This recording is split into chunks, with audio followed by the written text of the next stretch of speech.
We're back to Neil Haley Show. I'm with guest best-selling author Len Sciuto. Hades Crypt. How are you, Len? Thanks for stopping by. Good afternoon. How are you? Doing great. Fantastic. Well, it's a great day here. It's in the 90s, so kind of warm here. I talked to a friend of mine up in Michigan. He said it was 40, and he's not going swimming. I can understand why. First of all, I'd like to say thank you to the audience, the listening audience that we have with us today. Those of you that have bought one of my 3 books, I say thank you so very much. And as you know, 2/3 of the book royalties go to junior enlisted people, E1 to E4 in our military. I appreciate that, and I'm positive they do. They're still having problems paying bills and putting food on the table for their families. I'd like to say thank you also for you people who are reading Hades Crypt and bought Hades Crypt. This is week 28, and it's still on the bestseller list. And so I say thank you so very, very much. I'm humbled and I'm honored, and I appreciate you supporting not only me as an author, but our enlisted people as well. I guess the next step is sort of covering my bases here. The views and analysis discussed in this podcast are based on publicly available reports, geopolitical commentary, and opinion. Certain claims remain disputed or unverified. This program is intended for discussion and informational purposes only and does not assert definitive conclusions regarding ongoing international matters. Now, that being said, I find it surprising today that another Middle Eastern country has joined the United States trying to solve the issues that we have with Iran. That country is Qatar. And if you look at the Middle Eastern map, they're a very small country. But it's kind of nice to know that there are countries there in the Middle East that are willing to step up to the plate and try to solve the issue. This blockade has been going on for quite a long time, as you all know. They estimate right now there's somewhere between 1,600 and 2,000 ships trying to get the heck out of there. It's unimaginable where they're all anchored, but the straits are 21 miles long and 7 to 8 miles wide, but the shipping lanes are only 2 miles wide. So it's going to take them some time to get out of there. The other thing I'll mention from the United States perspective, we have turned away as of this morning 94 ships. They've been misdirected, trying to either come into the blockade or trying to leave the blockade. And considering the number and what's going on over there, I'm surprised there hasn't been an armed conflict between a multitude of those ships. The other thing I'll mention is the price of oil in the United States today. I'm looking at what I pay for gasoline here, and it's about $4.49 a gallon for regular gasoline here. Now, the price per barrel is based on 2 different organizations. One is called the Texas one. They list the barrel price today for $98.01. The Brent, which is the international value, is $104.50 a barrel. So the cost of oil is going up. Now, the other interesting thing about this is since the start of Epic Fury in 2026, there's been a dramatic surge in oil tanker traffic coming to the United States, especially in the Gulf. Two big ports down there are Port Arthur, Texas, and there's Louisiana as well. Maritime intelligence data show that the number of crude oil tankers bound for the United States has jumped by more than 50% on a month-to-month basis compared to the pre-operation Epic Fury levels at this point in time.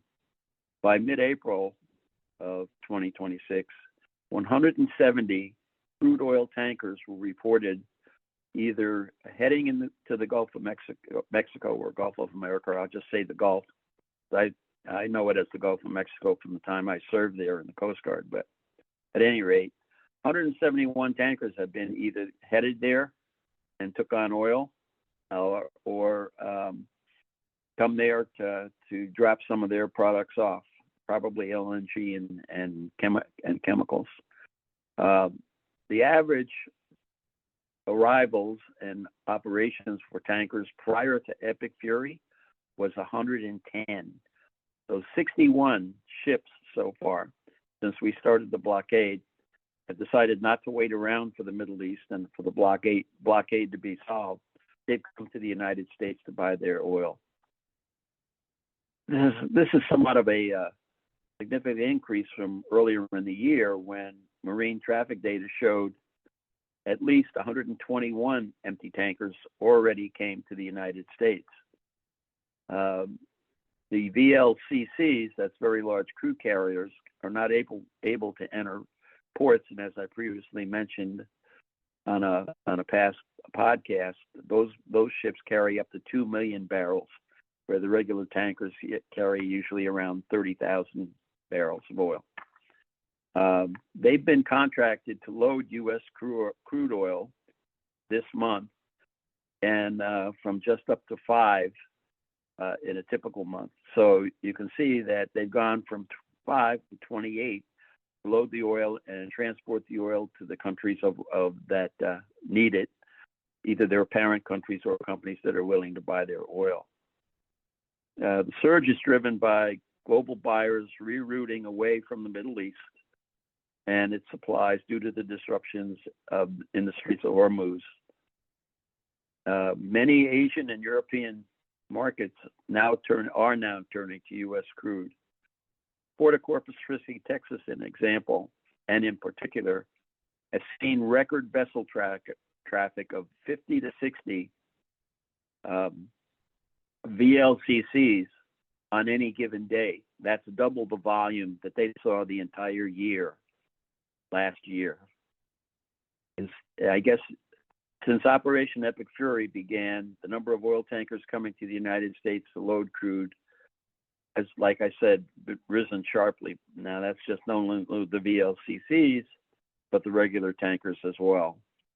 That reflects a major shift in global oil trade patterns toward the United States, and of course, our budget and our oil industry are very much thankful. Now, I want to turn away a little bit because one of the things that keeps cropping up here, and I live in a place just south of Jacksonville, Florida. Violence isn't bad here. There's been some in Jacksonville, but some of these things like 6-year-old student shooting a teacher, some of the other things that are going on, I decided to look at violence in the United States. The other thing I'll mention is I looked at crime in the United States, and I looked at fiscal year 25 and fiscal year 26. Now, those of you that don't know what fiscal year or how it came about, I'll sort of try to describe it for you.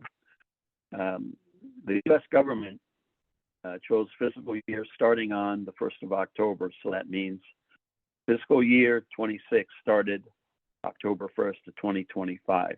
And fiscal year 25 ended obviously on September 30th of 2025. That is to improve budgetary efficiency and allow Congress more time to pass appropriations. So in other words, it gives them the last 3 months of the year prior to going into January to resolve all of their budgetary issues and cooperate with each other and decide where the money goes. Historically, the fiscal year has been set, was on 1 July, but this led to delays and inefficiencies. So in 1974, the Congress Budget and Impoundment Control Act was passed, shifting the fiscal year to the 1st of October. That provided, as I previously mentioned, an additional 3 months for them to get their act together. This change has since been streamlined, the budget process, ensuring that the government operates on a clear financial timetable and reduces the likelihood of government shutdowns. Well, you know that's not true because of what we've seen this year and in previous years. One party refuses to pass the budget because they don't like what the budget is, or it doesn't include some of the programs and issues that they wish to address. My personal opinion here doesn't mean much to a lot of people, but I just kind of wish that they're elected by the people, they represent people, but I sure as heck wish they would solve their issues to be able to aid and assist the people. So when I'm talking to violence, and I have to mention fiscal years, you now have get an idea of where it ends and where it begins. The interesting thing, so far this year, January to April, in the assault, battery, and domestic violence category, there's been 393 cases or convictions, I guess I should say. Burglary, robbery, larceny, threat, and fraud, 192 convictions. DUI, almost 1,000, 993. Homicide, manslaughter, there's only been 7. Illegal drug possession and trafficking, 465 convictions. But I will tell you off the top of my head that the numbers of the drugs, Coast Guard, this was in fiscal year 25, set a record. They collected something like 110 tons of illegal drugs, which fell over $74 billion. Now you have to remember Customs and Border Patrol involved in that, and also the United States Navy is also doing some interdictions on the seas as well. So that's a phenomenal number of organizations from other countries trying to incorporate illegal drugs into our country. Illegal entry and then re-entry, 2,307 cases. Illegal weapons possession and transport trafficking, 80 convictions. Sexual offenses, 61. And this is only the first 4 months of the year now. This goes through October to April, first 6 months of the year. Total convictions from all of these add up to somewhere around 1,300 convictions. The arrests by Customs and Border Patrol and ICE, 4,414. The percent conviction rate is 28% of the total of that 4,414. Now, the other aspect of this is since we started the deportation of illegal aliens, 675,000 of them have been deported. On top of that, 2,200,000 had voluntarily left and gone back. So there's a total of 3,875,000 that have left the country, that came into the country through the previous administration. I will mention that of that 3,875,000, the total number entering the country is not exactly accurate, but the estimate is in Biden administration, 13.7 million entered the country during the previous administrations. So there are approximately 10 million of the illegal aliens still in this country. Now, the other aspect of this that I'll mention that is kind of important is the fact that we have children that came across the border. We're still looking for them. We have issues with ICE and the aspects of them being hindered in to be able to perform most of their duties. There are organizations out there that, from a protest and a rioting perspective, the number I found about 3 or 4 weeks ago, I guess now, Neil, was they've donated or spent $5 billion across the country to have people, not only immigrants, but Americans, accept the money and riot and protest in some of these cities. When I break down the total amount that the Coast Guard sees, right now, if you count last year and this year, they've collected 363 tons for $8.5 billion. Customs and Border Patrol has seized 300 tons in the same time frame of illegal drugs for $7.1 billion. And there are 4 countries that are heavily involved in illegal drug trafficking. That's China, that's Mexico, Argentina, and Venezuela. So it's kind of bad for us. The other aspect is when I look at the murder aspect, in 2020 in this country, and that's January to December 2020, there were 21,500 murders. 2021, it went up slightly to 22,900. And the Biden years, those 4 years, I shouldn't say Biden, that's not appropriate for me to say that. In the previous administration, and I apologize to the Biden administration, in the previous 4 years prior to President Trump taking the office in January of 2025, in those 4 years, looking at just the murder category, killings and murders, 79,733 murders in those 4 years. In the first 6 months of this fiscal year, it's dropped significantly. It's gone down to 2,531. So that number holds true. We're going to go from 13,500 in 2025 to like 5,100 in 2026. Now, why is that happening? Because we have law enforcement organizations, local police, Customs and Border Patrol, ICE, the FBI, going after these people, and they're trying to get rid of the bad performers in this country. And I think that has a lot to do with this.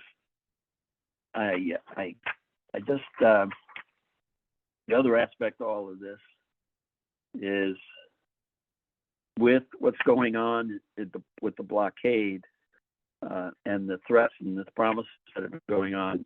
One of the things that doesn't make sense to me personally is this country has been targeting the United States for 47 years. They've killed 2,900 Americans in those 47 years. Their intention is to attack the United States again. The lying, the delaying, saying, yes, we will, and then us being the good guys that we are, say, okay, that's fine, we'll agree, and then it doesn't happen. This business of, yes, we'll give them more time, yes, we'll give them more time. My personal opinion is they're going to keep doing this. And the other aspect is the IRGC, once that regime falls, they're going to blend into the population.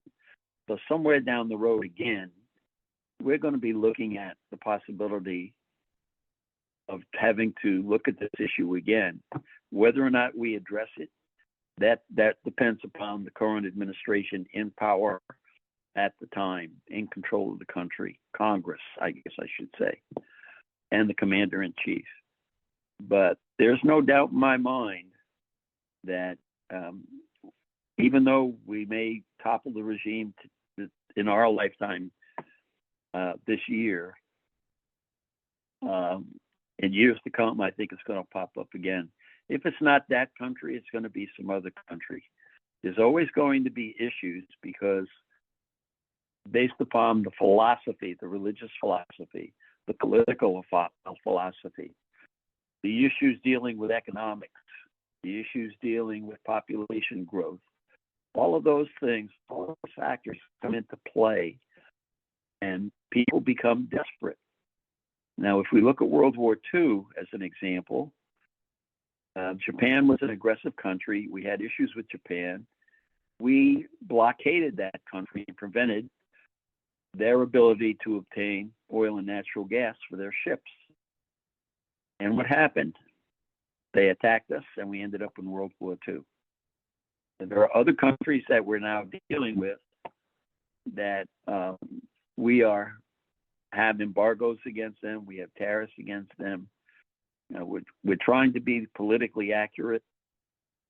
But the bottom line is, if they don't want to hear it and they don't want to do it, we could be in a bullseye. Neil, at this point in time, I'd like to ask you if there's anything that you would like to ask me, or is there any comments? No, I mean, do you think that, Len? Do you think that this war is going to end soon? Today's answer or the future's answer? Which I think the only way we're going to solve this issue is we're going to have to physically remove the 900 pounds of radioactive nuclear enriched material. We cannot guarantee, we cannot take their word saying, yes, you have all of it. We're going to have to do it ourselves. That's the first thing. Second thing is, there is an international organization for radiological material. One of them, when I was working at the nuclear power plant as the nuclear chemist in the United States, it was called INPO, but that was an international organization for nuclear power plants. And that was the International Nuclear Power Operators Organization. But in this country, we have the Nuclear Regulatory Commission, and then there's a company organization, really, that's international. Those people we have to rely on, of which the United States is part of. Once that material is removed, they will probably be allowed to have the nuclear material, and be able to enrich it up to 4%. Anything above 4% is going to tip the scale. We're going to know it, and we're going to prevent it from going any higher. We can't go any higher than 4%.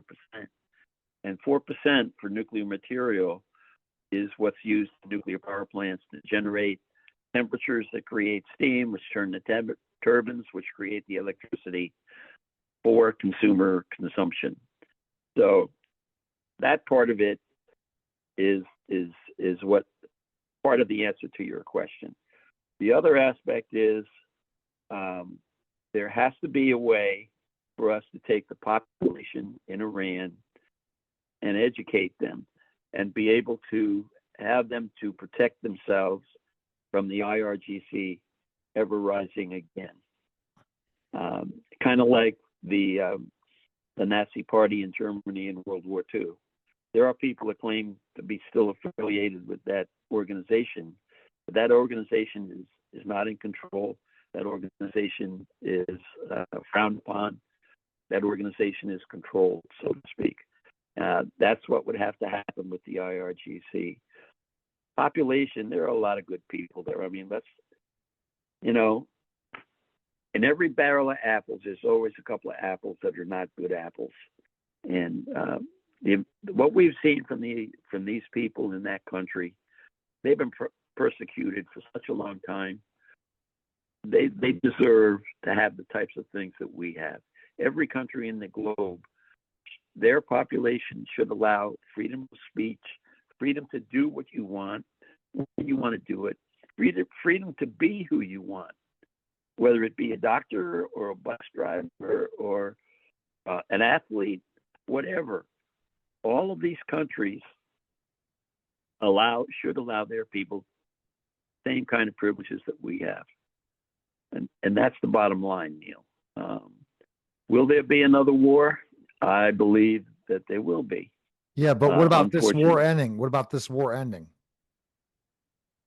This war ending, I think it's going to take another instance like Epic Fury to end it.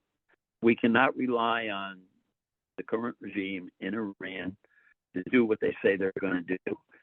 And we've been fooling around, and they're looking for all these possibilities. The other aspect of this, Neil, is part of the war being over. No tolls, no restricted trafficking. That's all got to go away. The war ends when we go into that country and do what we have to do, and they sign a surrender. That's when it'll end. But it's going to take another armed conflict, in my opinion. That's an unfortunate thing. I hate to see any of our guys lose their lives over this.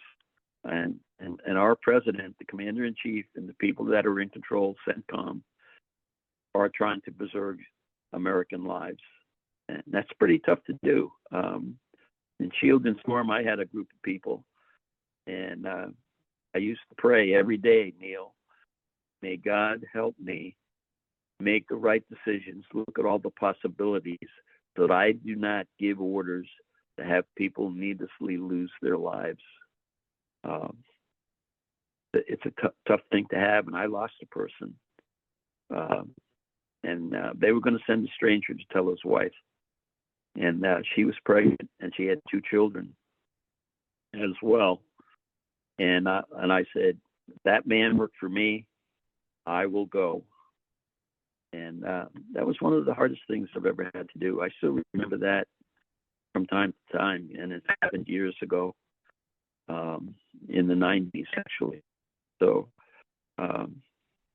commanders, people that lead, know that that's a possibility, and you have to look at all the possibilities, and you have to hope to God that you give the right orders, that nobody that needlessly loses their lives. It's hard sometimes. It really is. Our leadership, military leadership, is a phenomenal group of people, and I laud them, I praise them, and I support them. And every day, I think we as Americans can thank them for preserving what we have here in this country, regardless of political party. And I said I'd never talk about politics in this podcast, ever. Regardless of political party, we are all Americans. And as Americans, we need to say thank you. But at the same time, we need to support the military people. And that's the reason why I'm supporting E1 E4. Without those people at the bottom of the rating totem pole, at the bottom levels of the military, we'd have no military. And I started out at that level. I've never forgotten that. I'm what's known as a Mustang, enlisted to a commissioned officer. And those guys, my hat goes off to those guys because they struggle. And that's why I started writing books. And my English teacher used to say, Mr. Sciuto, you have a C in English. Why do you get C's? I said, because I don't like English. I said, you can speak it, you can hear it, you can understand it, but why do you have to write it? And now I'm a writer. So there you go. It sounds, Still with? yeah, I'm with you. I mean, that's pretty impressive stuff, right? Well, yeah. You know, think about those guys in Valley Forge freezing, no food, not sufficient clothing. They were still willing to fight and support their country. These people are willing to support their country. My dad told me something, Neil, when I enlisted in 1964, and he said, I don't want you drafted. You have a choice, Air Force, Navy, or Coast Guard. And he said, I was a Navy corpsman in World War II for 4.5 years, and I don't want you in a foxhole. So my dad was a Navy corpsman. So I said, I'll go Navy. And after I said I do, and we were having dinner that night, he said to me, I believe, Len, that to have what we have in this country and to be able to enjoy life as an American, you have to give something of yourself. Those people in the military, like you and I, are people that are willing to sacrifice some of their life and some of their time to enjoy and preserve what we have, and that's important.